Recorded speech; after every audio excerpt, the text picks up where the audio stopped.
Good evening and welcome to the brief at 30 for the Newsfirst team. I'm Ditmini De Silva. In local news, Sri Lanka Podujana Peramuna parliamentarian Major Sudarshana Denipitiya says the SLPP is ready to face the local government election at any given time. He expressed these views at a media briefing held today.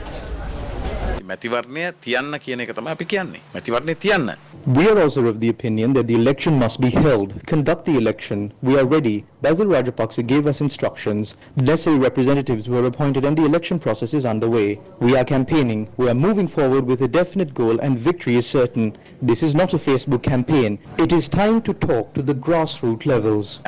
Make a Facebook campaign නෙමේ මේක පොළවේ මට්ටමින් භූමියේ තියෙන තත්ත්වයක් එක්ක කතා කරන වෙලාවක්. In news overseas, a US judge has ruled victims of the 9/11 attacks are not entitled to seize $3.5 billion in assets belonging to Afghanistan's central bank.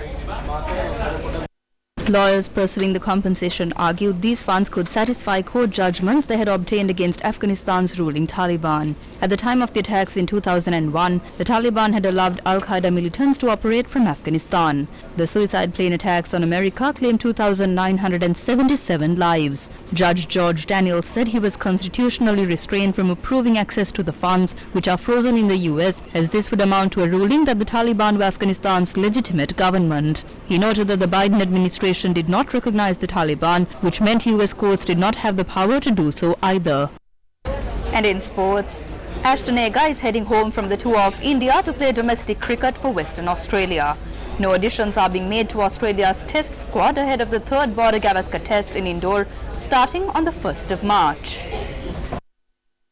Agar arrived in India with the test squad as an incumbent in Australia's 11, having played as the second spinner alongside Nathan Lyon in their last home test of the summer against South Africa in Sydney. But he was not selected for the first test in Nagpur, with off-spinner Todd Murphy chosen ahead of him to make his test debut and partner Lyon alongside two fast bowlers. Then in the second test in Delhi, Australia opted for three spinners, but Agar was once again left out, with fellow left-arm orthodox Matthew Koonman making his test debut despite having not been part of the original squad and having only flown to India 5 days prior to the start of the test match.